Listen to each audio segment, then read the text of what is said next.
कभी सोचा है कि उस सरकारी दफ्तर की तपती धूप में घंटों लाइन में खड़े होने के बाद जब तुम्हारी चप्पलें घिस जाती है और वो बाबू बिना तुम्हारी तरफ देखे बस इतना कहता है कि कल आना, तो असल में तुम्हारे साथ क्या हो रहा होता है? तुम सोचते हो कि सिस्टम धीमा है, काम ज्यादा है, पर सच तो यह है कि वो सिस्टम तुम्हें तुम्हारी औकात याद दिला रहा होता है। तुम उस कागज के टुकड़े के लिए गिड़गिड़ाते हो जिसे तुम अपना हक समझते हो, लेकिन ऊपर बैठा वो ऑफिसर और सफेद कपड़ों में घूमता वो सफेद पोश नेता तुम्हारी बेबसी पर मुस्कुरा रहा होता है, क्योंकि उन्हें पता है कि जब तक तुम लाचार हो तभी तक उनका धंधा चमक रहा है। तुम एक ऐसी मशीन के पुर्जे हो जिसे सिर्फ इसलिए चलाया जाता है ताकि कुछ खास लोगों की तिजोरियां भरी जा सके, और तुम्हें लगता है कि तुम एक आजाद देश के नागरिक हो। तुम आजाद नहीं हो, तुम सिर्फ एक ऐसे खेल के मोहरे हो जिसके नियम तुम्हारे पैदा होने से पहले ही लिखे जा चुके हैं। आज हम उस गंदे खेल के हर एक पन्ने को फाड़ कर रख देंगे और इस पूरी दुनिया के पावर गेम का कच्चा चिट्ठा खोलेंगे, जिसे समझने में हमारी मदद करेगी जेम्स बुर्नहम की लिखी गई सबसे खतरनाक किताब द मशियावेलियंस। इस किताब को लिखने वाले जेम्स बुर्नहम कोई मामूली इंसान नहीं थे, बल्कि वो एक ऐसे थिंकर थे जिन्होंने सत्ता की उस गंदगी को करीब से देखा था जिसे दुनिया डेमोक्रेसी या सोशल वेलफेयर का नाम देती है। उन्होंने बताया कि कैसे हर क्रांति के बाद सिर्फ चेहरे बदलते हैं पर जुल्म करने का तरीका वही रहता है। नमस्कार दोस्तों, मैं हूं प्रकाश और आप देख रहे हैं ऑडियो बुक प्रकाश। तो चलिए बिना किसी रहम के शुरू करते हैं आज की इस बुक समरी को, जो तुम्हारे दिमाग के हर उस पर्दे को जलाकर राख कर देगी जिसे समाज ने बड़े प्यार से बुना है। द मशियावेलियंस के इस पहले हिस्से में हम उस नकाब को उतारेंगे जिसे दुनिया आदर्शवाद कहती है। बर्नहम कहते हैं कि राजनीति कभी भी सच बोलने के लिए नहीं बनी, ये तो झूठ को इतने सलीके से परोसने का नाम है कि तुम उसे सच मानकर अपनी बलि दे दो। जेम्स बर्नहम अपनी किताब की शुरुआत करते हैं महान कवि दांते की एक चिट्ठी से। दांते ने 700 साल पहले एक सपना देखा था कि पूरी दुनिया में एक ही राजा हो, एक ही कानून हो और हर तरफ शांति हो। सुनने में कितना अच्छा लगता है ना? बिल्कुल वैसा ही जैसे आज के नेता मंच पर खड़े होकर कहते हैं कि सबका साथ सबका विकास होगा या गरीबी जड़ से मिट जाएगी। लेकिन बर्नहम यहां एक बहुत कड़वा सवाल पूछते हैं। वो कहते हैं कि इन मीठी बातों के पीछे का असली मकसद क्या है? दांते दरअसल शांति नहीं चाहते थे, वो तो अपनी पार्टी के उन दुश्मनों को खत्म करना चाहते थे जिन्होंने उन्हें शहर से बाहर निकाल दिया था। और यही आज के दौर का सबसे बड़ा सच है। जब कोई नेता कहता है कि वो भ्रष्टाचार मिटाना चाहता है, तो असल में वो सिस्टम से अपने दुश्मनों को साफ कर रहा होता है ताकि लूट का माल सिर्फ उसके अपनों में बंट सके। सरकारी दफ्तर का वही बाबू जो कल तुम्हें दुत्कार रहा था, वो भी किसी बड़े नेता का मोहरा है। बर्नहम समझाते हैं कि सत्ता की भाषा दो तरह की होती है।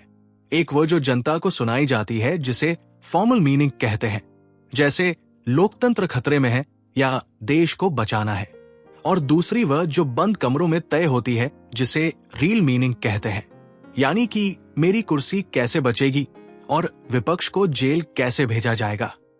तुम न्यूज चैनल पर बैठकर डिबेट देखते हो, आपस में लड़ते हो, अपने पड़ोसियों से रिश्ते खराब कर लेते हो, पर क्या कभी सोचा है कि उन नेताओं के लिए तुम सिर्फ एक आंकड़ा हो?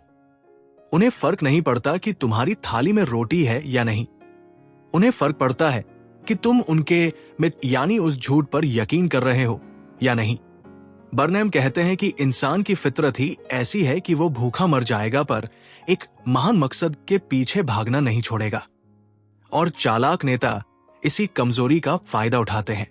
वो तुम्हें एक सपना बेचते हैं, एक ऐसा जन्नत का सपना जो कभी जमीन पर नहीं उतरता, लेकिन उस सपने के चक्कर में तुम अपनी मेहनत की कमाई, अपना वक्त और अपनी वफादारी उन्हें सौंप देते हो।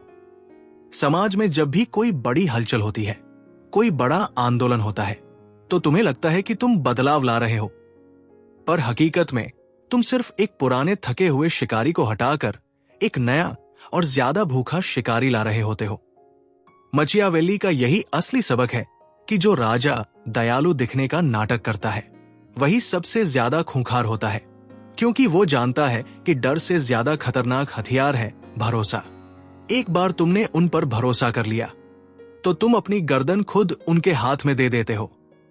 ये सिलसिला सदियों से चला आ रहा है और आगे भी चलता रहेगा, क्योंकि इस खेल के नियम आम आदमी के लिए नहीं, बल्कि उन मुट्ठी भर लोगों के लिए बने हैं जो पर्दे के पीछे से डोरियां हिला रहे हैं। तुमने कभी गौर किया है कि हर इलेक्शन के बाद अमीर और अमीर कैसे होता जाता है, और तुम उसी महंगाई और उसी बेरोजगारी की चक्की में पिसते रहते हो? ये कोई इत्तेफाक नहीं है। ये बर्नहम का वो एलीट सिद्धांत है जो कहता है कि समाज हमेशा दो हिस्सों में बंटा रहेगा, एक वो जो हुक्म देगा और दूसरा वह जो लात खाएगा। और दुख की बात यह है कि तुम्हें इस दूसरी कैटेगरी में रहने के लिए ही ट्रेन किया गया है। स्कूल की किताबों से लेकर टीवी के विज्ञापनों तक तुम्हें बस एक अच्छा नौकर और एक आज्ञाकारी नागरिक बनाना सिखाया गया है, ताकि तुम कभी सवाल ना पूछो कि ये सारा पैसा और पावर जा कहाँ रहा है। अगले हिस्से में हम बात करेंगे उस इंसान की जिसने सत्ता के इस खेल को सबसे पहले डंके की चोट पर कबूल किया था, महान मैकियावेली, और जानेंगे कि कैसे एक नेता को शेर और लोमड़ी दोनों होना पड़ता है। अब शुरू होता है इस खेल का वो हिस्सा जिसे सुनकर शायद तुम्हें घिन आए, पर यही वो हकीकत है जिसे दुनिया का हर ताकतवर इंसान अपनी जेब में लेकर घूमता है। हम बात कर रहे हैं निकोलो मचियावेली की, वो इंसान जिसने आज से 500 साल पहले ही बता दिया था कि अगर तुम्हें राज करना है तो तुम्हें अपनी आत्मा को गिरवी रखना होगा। समाज हमें सिखाता है कि सच बोलो, ईमानदार रहो, दया करो, लेकिन मैकियावेली कहता है कि ये सब बातें सिर्फ उन लोगों के लिए है जिन्हें गुलाम बनकर रहना है। जो इंसान राज करना चाहता है, अगर वो ईमानदार रहा तो वो अगले 2 दिन भी अपनी कुर्सी पर नहीं टिक पाएगा। बर्नहम समझाते हैं कि मैकियावेली ने राजनीति को धर्म और नैतिकता के कीचड़ से बाहर निकाला। उसने साफ कहा कि राजनीति जन्नत जाने का रास्ता नहीं है, ये तो जमीन पर कब्जा करने का धंधा है। तुमने देखा होगा कि इलेक्शन के वक्त कैसे एक नेता अचानक तुम्हारे पैर छूने लगता है, तुम्हारे घर की दाल रोटी खाने का नाटक करता है। तुम्हें लगता है कि वो बदल गया है, नहीं, वो मैकियावेली की उस लोमड़ी वाली चाल को चल रहा है। मैकियावेली कहता है कि एक राजा को शेर और लोमड़ी दोनों होना चाहिए। शेर इसलिए ताकि वो भेड़ियों को डरा सके, और लोमड़ी इसलिए ताकि वो बिछाए गए जालों को पहचान सके। आज के दौर में देखो, जब कोई बड़ा स्कैम होता है तो कैसे ये नेता लोमड़ी बनकर कानून की गलियों से बच निकलते हैं, और जब किसी गरीब को दबाना होता है तो वही नेता शेर बनकर पुलिस और सिस्टम का इस्तेमाल करते हैं। बर्नहम यहां एक बहुत गहरी बात कहते हैं। वो कहते हैं कि दुनिया में 2 तरह के लोग होते हैं, एक वो जो दिखते हैं और एक वो जो होते हैं। एक सफल नेता वो है जो जनता के सामने तो संत जैसा दिखे, लेकिन पीठ पीछे वो किसी शैतान से कम ना हो, क्योंकि जनता को सच से मतलब नहीं है। जनता को तो बस उस दिखावे से प्यार है जो उनकी आंखों में चमक पैदा कर दे। तुम किसी सरकारी दफ्तर में जाते हो, वहां दीवार पर बड़े बड़े महापुरुषों की तस्वीरें लगी होती है, सत्यमेव जयते लिखा होता है, लेकिन उसी मेज के नीचे से जब तुम नोटों की गड्डी खिसकाते हो तब तुम्हें मैकियावेली का असली चेहरा दिखता है। वो बाबू, वो ऑफिसर, वो सब जानते हैं कि ये सिस्टम सच से नहीं सिक्कों से चलता है। बर्नहम यहां गैतानो मॉस्का का जिक्र करते हैं, जो कहता है कि दुनिया में कभी भी जनता का राज नहीं रहा, ये सिर्फ एक मुहावरा है। राज हमेशा एक संगठित अल्पसंख्यक ऑर्गेनाइज्ड माइनॉरिटी का होता है, यानी कि वो 2 से 3% लोग जो आपस में मिले हुए हैं। तुम चाहे किसी भी पार्टी को जिता दो, अंत में फायदा उन्हीं चंद अमीर घरानों और बाहुबलियों का होगा जो पर्दे के पीछे बैठकर डील फिक्स करते हैं। तुम्हें लगता है कि तुम विपक्ष को जिताकर बदलाव लाओगे, पर सच तो यह है कि सत्ता पक्ष और विपक्ष दोनों एक ही थाली के चट्टे-बट्टे हैं। वो कैमरे के सामने एक दूसरे को गाली देते हैं, लेकिन शाम को एक ही 5 स्टार होटल में बैठकर तुम्हारी बेबसी का मजाक उड़ाते हैं। बर्नहम कहते हैं कि एक शासक वर्ग, रूलिंग क्लास, तब तक टिका रहता है जब तक वो जनता को ये यकीन दिलाने में कामयाब रहता है कि वो उनके भले के लिए काम कर रहा है। इसे वो पॉलिटिकल फॉर्मूला कहते हैं। जैसे भारत में कभी जाति का फार्मूला चलता है, कभी धर्म का, तो कभी विकास का। ये सब सिर्फ फार्मूले हैं, बिल्कुल वैसे ही जैसे किसी दवा की एक्सपायरी डेट होती है। जब एक फार्मूला पुराना पड़ जाता है और जनता उबने लगती है, तो ये चालू लोग एक नया फार्मूला मार्केट में उतार देते हैं और तुम फिर से उसी जोश के साथ नई लाइन में लग जाते हो, ये सोचकर कि इस बार कुछ बदलेगा। पर बदलता कुछ नहीं, बस तुम्हारा शोषण करने वाला हाथ बदल जाता है। अगले हिस्से में हम जानेंगे उस भीड़ के मनोविज्ञान को, जिसे काबू करने के लिए ये बड़े लोग मिथक और झूठ का सहारा लेते हैं, और कैसे तुम्हारी भावनाओं को एक हथियार की तरह तुम्हारे ही खिलाफ इस्तेमाल किया जाता है। अब बात करते हैं उस जहरीले हथियार की, जिसे बर्नहैम और महान थिंकर जॉर्जेस सोरेल ने मिथ कहा है। तुमने कभी सोचा है कि एक भूखा आदमी, जिसके घर में शाम की रोटी का ठिकाना नहीं है, वो हाथ में झंडा लेकर सड़क पर किसी नेता के लिए अपनी जान देने को क्यों तैयार हो जाता है? उसे क्या मिलता है? उसे मिलती है एक अफीम, एक ऐसा सपना जिसे दिखाकर उसका दिमाग सुन कर दिया जाता है। सोरेल कहते हैं कि जनता को कभी तर्क या लॉजिक से काबू नहीं किया जा सकता। उन्हें काबू करने के लिए चाहिए एक बड़ा झूठ, एक ऐसा ग्रैंड नैरेटिव जो उनके खून में उबाल ला दे। तुमने देखा होगा कि कैसे अचानक पूरे देश में एक लहर पैदा कर दी जाती है, कभी क्रांति के नाम पर, कभी धर्म के नाम पर, तो कभी देश के सम्मान के नाम पर। ये सब वो सोशल मिथ्स हैं जिन्हें सत्ता की भट्टी में पकाया जाता है। बर्नहैम यहां एक बहुत कड़वी सच्चाई बताते हैं। वो कहते हैं कि ये बड़े बड़े आंदोलन, ये रैलियां, ये सब सिर्फ इसलिए की जाती है ताकि तुम अपनी असल जिंदगी की तकलीफों को भूल सको। तुम भूल जाओ कि अस्पताल में बेड नहीं है, तुम भूल जाओ कि स्कूल की फीस भरने की औकात नहीं है। तुम्हें तो बस उस महान युद्ध का हिस्सा बना दिया जाता है जिसका अंत सिर्फ सत्ता के गलियारों में होता है। इसे एक छोटे से उदाहरण से समझो, जैसे किसी मोहल्ले में दो गुटों के बीच झगड़ा करवाया जाता है। आम आदमी अपनी दुकान और अपना खून लुटा देता है, लेकिन गौर से देखो, उस दंगे के बाद जो शांति समझौता न होता है, उसमें वही दो नेता हाथ मिलाते हैं जो सुबह तक तुम्हें एक दूसरे का गला काटने को उकसा रहे थे। यही है द मशियावेलियंस का असली चेहरा। वो जानते हैं कि जब तक तुम किसी दुश्मन से लड़ रहे हो, तब तक तुम उनसे सवाल नहीं पूछोगे, और सत्ता का सबसे बड़ा दुश्मन सवाल होता है। बर्नहैम यहां रॉबर्ट मिशेल्स का एक और खतरनाक कानून बताते हैं, जिसे आयरन लॉ ऑफ ओलिगार्की कहा जाता है, यानी गुटतंत्र का लौह नियम। ये नियम कहता है कि चाहे कोई संस्था हो, कोई एनजीओ हो या कोई बहुत बड़ी लोकतांत्रिक पार्टी, अंत में उसकी कमान सिर्फ कुछ चुनिंदा लोगों के हाथ में ही सिमट जाएगी। तुम चाहे कितनी भी ईमानदार पार्टी बना लो, 6 महीने बाद तुम देखोगे कि उस पार्टी का कंट्रोल भी उन्हीं 4 से 5 लोगों के पास है, जो अब बाकी कार्यकर्ताओं को अपनी उंगलियों पर नचा रहे हैं। यही वजह है कि तुम देखते हो कि जो कल तक क्रांतिकारी बनकर सिस्टम के खिलाफ लड़ रहा था, आज वो खुद उसी सिस्टम का हिस्सा बनकर मलाई खा रहा है।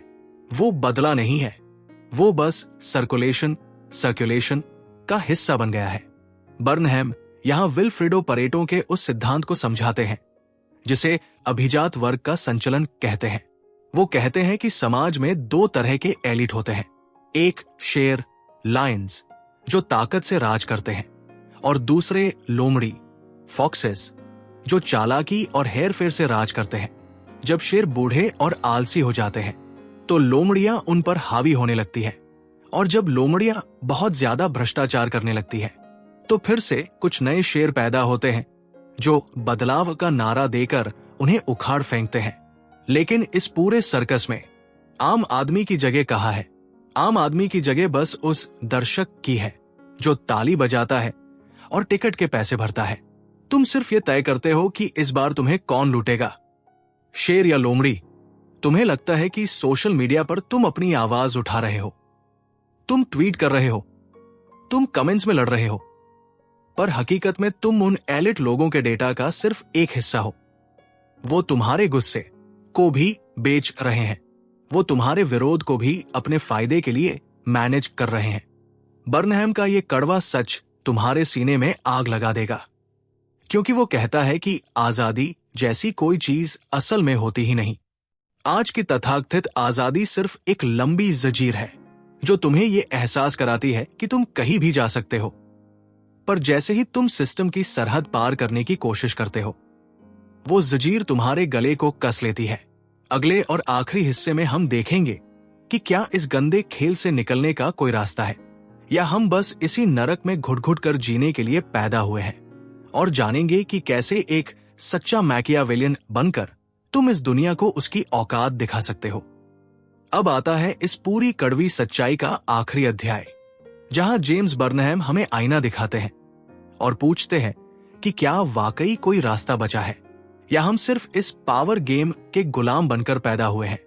बर्नहैम कहते हैं कि दुनिया में कभी पूर्ण स्वतंत्रता, एब्सोल्यूट फ्रीडम नहीं मिल सकती, क्योंकि इंसान की फितरत है कि वो झुंड में रहना चाहता है और हर झुंड का एक चरवाहा होता है।